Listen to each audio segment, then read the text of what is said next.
Good morning दोस्तों, मैं रोहिताश चौहान स्वागत करता हूं आपका अपने यूट्यूब चैनल पे।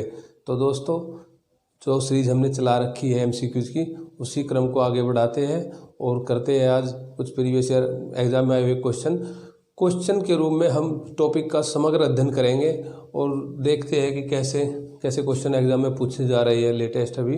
तो पहला क्वेश्चन है कि आंग्ल मैसूर युद्ध 1792, तृतीय आंग्ल मैसूर युद्ध 1792 में टीपू की पराजय पर अंग्रेजों ने उससे निम्नलिखित राशि युद्ध क्षतिपूर्ति के रूप में वसूली। ये क्वेश्चन अभी लेटेस्ट छत्तीसगढ़ असिस्टेंट प्रोफेसर के एग्जाम में आया हुआ है और ऑप्शन देखो, अधिकांश बुक में लिखा होता है कि 3 करोड़, इसमें दे रखा है लाख में, है ना। तो option 1 330 lakh, option 2 340 lakh, option 3 350 lakh और ऑप्शन डी 360 लाख।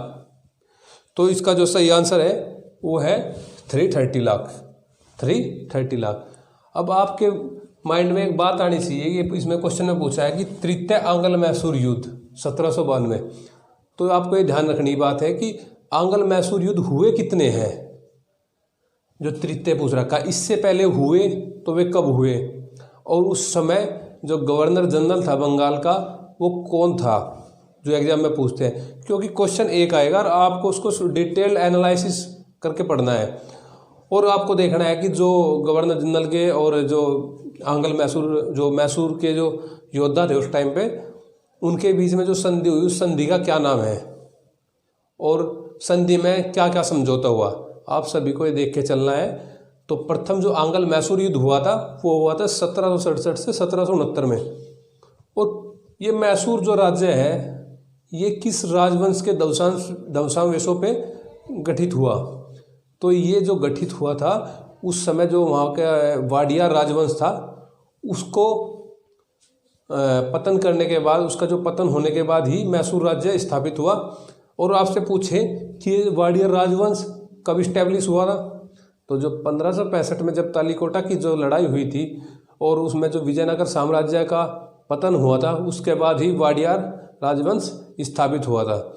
और उसके बाद जो कृष्ण राज जो शासक था वाडियार राजवंश का, और उसके जो मंत्री थे दो, नंदराज और देवराज, उनके जो नीचे काम करता था हैदर अली।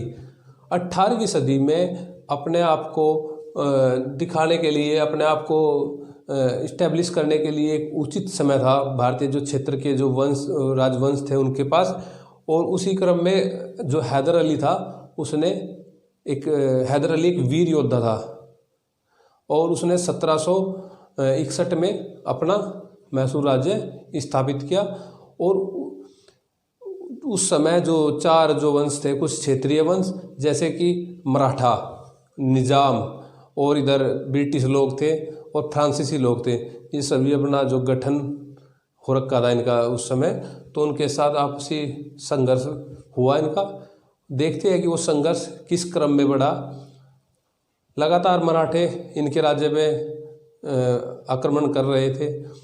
तो ऐसे ही देखते हैं कि जो प्रथम युद्ध हुआ आंग्ल मैसूर युद्ध वो कब हुआ, तो वो हुआ 1767 से लेके 1769 के बीच में।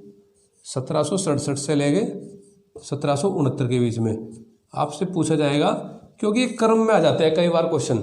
एक दे दिया आपसे आंग्ल मैसूर युद्ध, एक दे दिया आपसे पानीपत का प्रथम युद्ध, फिर दे दिया आपको बेदरा का युद्ध, या आपसे दे दिया प्लासी का युद्ध। आपसे पूछ लेगा इनको क्रम में लगाइए। और जब तक आपको इसका क्रम याद नहीं होगा, इसकी इंपॉर्टेंट डेट याद नहीं होगी, तो क्रम में भी नहीं लगाया जा सकता। और आजकल जो टेक्निकल क्वेश्चन पूछे जा रहे हैं, तो आपको डेट भी और उसके क्रम भी सभी आपको ध्यान रखने बेहद आवश्यक है। तो प्रथम जो आंग्ल मैसूर युद्ध हुआ वो हुआ 1767 से लेके 1769 में। और इस समय जो आपसे अगर पूछे कि ये युद्ध मैसूर की तरफ से किसने लड़ा, तो वो लड़ा हैदर अली ने, हैदर अली ने। और जब 1769 में युद्ध समाप्त हुआ और जो संधि हुई, उस संधि को तो बोलते हैं मद्रास की संधि। तो वो संधि किसके साथ हुई, किस अंग्रेज के साथ हुई, तो वो संधि आपको ध्यान रखनी है, वो ही स्मिथ के साथ,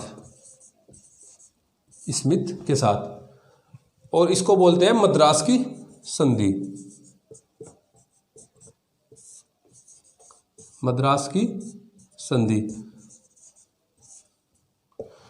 संधि के तहत दोनों जो जिसके बीच में घमासान छिड़ा हुआ था अंग्रेज और मैसूर, दोनों ने उनके जो विजित प्रदेश थे उनको वापस लौटाने का निर्णय किया। और अगर किसी बाहरी शक्ति के साथ, जैसे कि उस समय निज़ाम मराठा या अन्य फ्रांसीसी थे, अगर उनके साथ युद्ध होता है तो उनमें सहयोग करने की शर्त रखी। लेकिन ये संधि एक नामचारे की संधि साबित हुई। और उसके बाद ही एकदम, क्योंकि उस समय जब 1761 में पानीपत का युद्ध जो हो चुका था और एकदम उनको वापस आने में कोई मतलब कि देरी नहीं लगी। और जो पेशवा था माधवराव, उसने लगातार युद्ध किए मैसूर राज्य में, तो ब्रिटिश लोगों ने इनकी कोई सहायता नहीं की। और दोबारा फिर इसी क्रम को आगे बढ़ाते हुए 1780 में द्वितीय आंग्ल मैसूर युद्ध शुरू हो जाता है। और उस आंग्ल मैसूर युद्ध में ये त्रिगुट, एक अपना त्रिगुट बना के लड़ते हैं। उसमें ये हैदराबाद का निज़ाम भी होते हैं और मराठा लोग भी होते हैं, क्योंकि मराठाओं से तो पहले से ही ब्रिटिशों का युद्ध छिड़ा हुआ था। 1775 से 1782 तक उनका युद्ध चल रहा था, आपको पता है, जिसमें बाद में सलाबाई की संधि होती है। तो इसमें जो ये तो हो गया था मद्रास की संधि। अब इसमें जब 1780 में दोबारा युद्ध होता है और 1780 में जब दोबारा युद्ध होता है और ये युद्ध चलता है 1784 तक। और इस युद्ध का नेतृत्व करता जो मैसूर की तरफ से है वो दोबारा वीर हैदर अली है,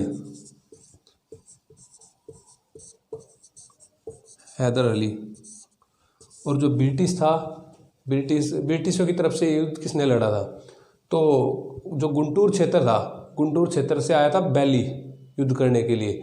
और बैली इस युद्ध में पराजित हो जाता है। उसके बाद जो उस समय जो बंगाल का गवर्नर जनरल था वारन हेस्टिंग ने किसको भेजा? सर आयरकुट को युद्ध करने के लिए। और सर आयरकुट ने पोलीलूर और पोर्टोनोवा के 2 युद्धों में हैदर अली को पराजित किया। और हैदर अली 1782 में मृत्युलोक पहुंच गया। और उसी क्रम में थोड़े दिनों बाद आयरकुट की भी मृत्यु हो गई। तो ये युद्ध यहाँ पे समाप्त नहीं हुआ। और हैदर अली का जो नेतृत्व किया इसके बाद युद्ध के, वो किया इसके पुत्र टीपू सुल्तान ने। किसने? टीपू सुल्तान ने। और 1784 में एक संधि हो जाती है, उस संधि को हम बोलते हैं मंगलोर की संधि। तो अगर आपसे पूछे कि 1784 में जो मंगलोर की संधि हुई वह किन किन के बीच में हुई? 1784 में जो मंगलोर की संधि हुई वह किन किन के बीच में हुई? तो मैसूर की तरफ से जो था वो था टीपू सुल्तान, और जो ब्रिटिश था वो था मैकार्टनी। टीपू है मैकार्टनी के बीच में, मैकार्टनी। इसी पर जो वारन हेस्टिंग गवर्नर जनरल था बंगाल का, उसने क्या तंज कसा था कि ये मैकार्टनी कैसा व्यक्ति है। इसने तो मतलब कि मुझे इस पर पूरा विश्वास है कि ये संधि के बाद भी कर्नाटक को खो देगा। ये किसने बोला था? ये बोला था वारन हेस्टिंग ने। और इसी क्रम में जब तृतीय आंग्ल मैसूर युद्ध होता है, जो क्वेश्चन में पूछ रखा है 1792 में, उसमें टीपू की पराजय हुई। तो उस समय जो बंगाल का गवर्नर जनरल था वो कौन था? वो था लॉर्ड कॉर्नवालिस। और लॉर्ड कॉर्नवालिस के साथ इसका युद्ध हुआ टीपू सुल्तान का। और क्योंकि पिछली बार एक क्वेश्चन ये बना था कि जो मराठा, हैदराबाद का निज़ाम और ब्रिटिश, इन तीनों का त्रिगुट किस आंग्ल मैसूर युद्ध में बना था? तो आपको ध्यान रखना है, द्वितीय आंग्ल मैसूर युद्ध में तो मैसूर के साथ निज़ाम और मराठा मिले थे, लेकिन तृतीय में कॉर्नवालिस के साथ मराठा और निज़ाम मिले थे। और युद्ध होने के बाद जब टीपू सुल्तान पराजित हो गया और इसको संधि के रूप में अपने 2 पुत्र अब्दुल खालिक और मोहिनुद्दीन टीपू सुल्तान के पास गिरवी रखने पड़े और 330 लाख रुपए जमानत राशि के देने पड़े। और अपने राज्य का आधा राज्य कॉर्नवालिस को देना पड़ा, जिसमें से जो 12 महल या डिंडीगुल या ये क्षेत्र किसको मिले? कार्नवालिस को मिले। और तुंगभद्रा नदी के उत्तर का जो क्षेत्र था वो किसको मिला? वो मिला मराठों को। और एक क्षेत्र मिला किसको? गुंटूर वाला क्षेत्र, वो मिला निज़ाम को। तो इसी प्रकार से क्वेश्चन में पूछा गया था कि इसको कितनी क्षतिपूर्ति देनी पड़ी युद्ध, तो 330 लाख। और कार्नवालिस ने डंडस को एक पत्र लिखा और डंडस को बोला कि हमने अपने मित्रों को शक्तिशाली बनाए बिना, हमने अपने मित्रों को शक्तिशाली बनाए बिना अपने शत्रु को पराजित कर दिया, अधिक शक्तिशाली बनाए बिना अपने शत्रु को पराजित कर दिया। और जो अंतिम चतुर्थ मैसूर आंगल युद्ध होता है उस समय जो गवर्नर जनरल होता है बंगाल का, वो होता है कौन? Lord Wellesley. कौन होता है? Lord Wellesley. और उसने टीपू सुल्तान को पराजित करने के बाद जो मैसूर साम्राज्य है इसको सहायक संधि प्रणाली के अंतर्गत अपने साम्राज्य में विलय कर लिया। और ये विलय होने का अगर आपसे क्वेश्चन पूछा जाए कि जो सहायक संधि प्रणाली जो लॉर्ड वेलेस्ली लाया था और उसने जो इसका विलय किया, तो विलय कौन से नंबर के क्रम में था? सबसे पहले विलय किसका किया लॉर्ड वेलेस्ली ने? तो वो किया हैदराबाद का। और हैदराबाद के बाद किया मैसूर का। और फिर किया तंजौर, अवध। तो आप इसको HMT के नाम से याद रख सकते हैं, हैदराबाद, मैसूर, तंजौर और अवध। ये 4 राज्यों का विलय किया। और विलय करने के बाद वहाँ पे 2 वर्ष का एक बच्चा जो था मैसूर का, उसका नाम कृष्णराज था, उसको गद्दी पर बैठा दिया। अब पिछली बार एक क्वेश्चन बना था नेट से कि जो मैसूर को सहायक संधि प्रणाली के तहत अपने राज्य में मिला लिया गया था और वेलेस्ली ने, तो उसको दोबारा उसके शासक को कब सौंपा गया? किस वायसराय के समय सौंपा गया? तो इसका आंसर था लॉर्ड रिपन के। कौन? लॉर्ड रिपन के समय। और कब? ये बात है 1881। अगर आपको सभी इनका गवर्नर जनरल या वायसराय का समय तिथि याद नहीं है कि किस समय पे गवर्नर जनरल कौन बना, तो क्वेश्चन नहीं हो पाएगा। आपको सभी गवर्नर जनरल, उनका कार्यकाल, उनके जो उन्होंने यहाँ पे कार्य किए, सभी आपको याद रखने पड़ेंगे। तो चलते हैं नेक्स्ट क्वेश्चन पे, देखते हैं नेक्स्ट क्वेश्चन। नेक्स्ट क्वेश्चन है कि गुर्जर प्रतिहार वंश के प्रतिद्वंदियों में कौन इसमें है? ये 4 राजवंश दिए गए हैं, इनमें से कौन सा एक राजवंश है जो जिसके साथ गुर्जर प्रतिहारों का विद्रोह हुआ या उस समय लड़ाई हुई? तो 4 वंश कौन कौन से हैं? गैडवाल वंश, मालवा का परवार राजवंश, राष्ट्रकूट वंश और सैन राजवंश। आपको बताना है। तो आपको ध्यान होना चाहिए उस समय जो त्रिकुट जो विद्रोह हुआ था वो पाल, राष्ट्रकूट और गुर्जर प्रतिहारों के बीच हुआ था। तो आपको देखना है कि जो गैडवाल वंश था ये तो गुर्जर प्रतिहारों के सामंत थे। उनके जब पतन हो गया उसके बाद ये कन्नौज में स्टैब्लिश हुए। अगर आपसे गैडवाल से ही पिछली बार 3 क्वेश्चन ये पूछे गए कि गैडवाल जो राजवंश है उसमें जो उसका जो प्रसिद्ध शासक है गोविंद चंद्र, तो उसकी जो पत्नी है कुमार देवी, उसका एक वो मिलता है अभिलेख। तो वो कहाँ पे मिलता है? वो बौद्ध धर्म की अनुयायी थी, तो मिलता है सारनाथ में। गैडवाल वंश का जो राजा, प्रसिद्ध राजा था गोविंद चंद्र गुप्त, उसकी जो घरवाली थी कुमार देवी, गोविंद चंद्र गुप्त,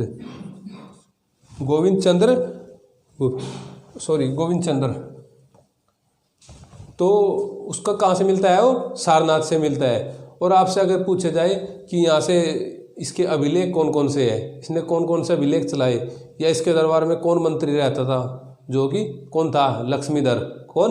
लक्ष्मीधर। और उसकी रचना का क्या नाम था? कृत्यकल्पत्रु। और अगर पूछे जाए कि जो दिल्ली था उस समय जो तंवर लोग थे, पहले ये गैडवालों के सामंत थे, लेकिन किस गैडवाल वंश शासक के समय ये चौहानों के सामंत बन गए।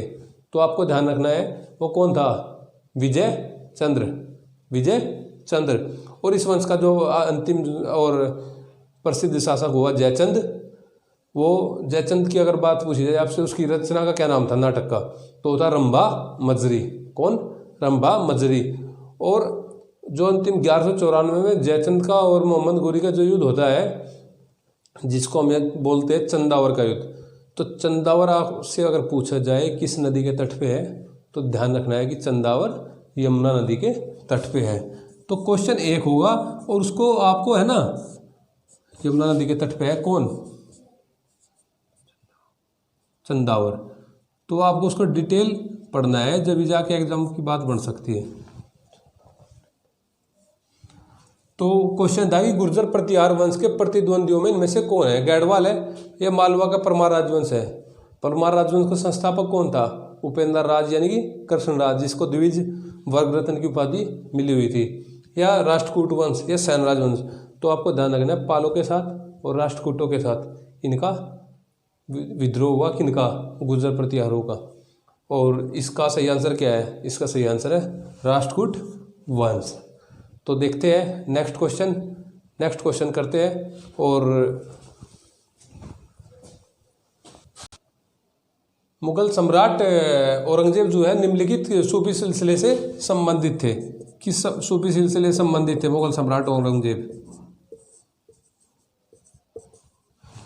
तो आपको सभी ये है ना, सभी के सभी जो सिलसिले थे वो ध्यान रखने हैं कि कौन सा सिलसिला मुगल सम्राट औरंगजेब के समय था और वो किससे संबंधित था। तो सिलसिले कितने हैं, सबसे पहली बात आपको ये ध्यान रखना है कि सिलसिले कितने हैं। और क्वेश्चन बनता है कई बार कि जो तुगलक थे या खिलजी थे या लोधी थे या बाद में मुगल आए, उससे संबंधित सिलसिला पूछ लेते हैं। हुमायूं किस सिलसिले से संबंधित था, या बाबर किस सिलसिले से था, या तुगलक जो शासक थे वे किस सिलसिले से संबंधित थे। तो आपसे पूछा है कि औरंगजेब निम्नलिखित में किस सिलसिले से संबंधित था। ऑप्शन है चिश्ती, बताना, क्वेश्चन को पोज करना और उसके बाद बताना है कि किस सिलसिले से संबंधित था। कादरी और नक्शबंदी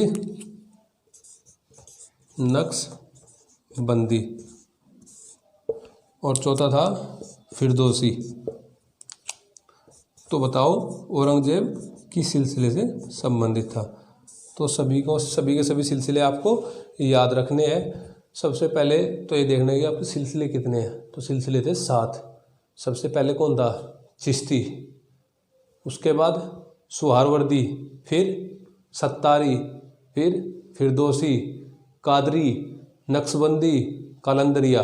तो ये 7 सिलसिले थे और सातों के सातों सिलसिले आपको याद रखने हैं। अब इस सिलसिले के अंदर कि चिश्ती जो सिलसिला था उसके अंदर कौन कौन थे, जैसे निज़ामुद्दीन औलिया, बाबा फरीद और ये मोइनुद्दीन चिश्ती जो इसका संस्थापक था चिश्ती सिलसिले का। आपको 7-8 जितने भी है, या आपको सुहारवर्दी का बाउद्दीन ज़कारिया, सदुद्दीन आरिफ, शेख, है ना, ये आपको सारे के सारे इस संबंध याद रखने हैं कि चिश्ती से कौन था और सुहारवर्दी से कौन था, कादरी से कौन था, या फिरदौसी से कौन था, सत्तारी से कौन था। आप सभी के सभी याद रखने हैं, क्योंकि क्वेश्चन कहीं से भी घुमा के पूछा। यहाँ औरंगजेब पूछा, कल को हुमायूं पूछ सकता है, या किसी को लोधी काल से पूछ सकता है कि वो किस सिलसिले से संबंधित था। अकबर को पूछ सकता है कि अकबर किस सिलसिले से संबंधित था। तो आप इसका सही आंसर क्या है, तो ये नक्शबंदी सिलसिले से संबंधित था। और ध्यान ये भी रखना है कि जो चिश्ती सिलसिला था इसका ये किस प्रकार का सिलसिला था, मतलब कि संगीत प्रेमी था या ये उसको सत्ता वर्ग को समर्थन देता था अपना, है ना। ये सब बातें आपको ध्यान रखनी है, इम्पोर्टेंट। तो चलते हैं नेक्स्ट क्वेश्चन पे, देखते हैं नेक्स्ट क्वेश्चन।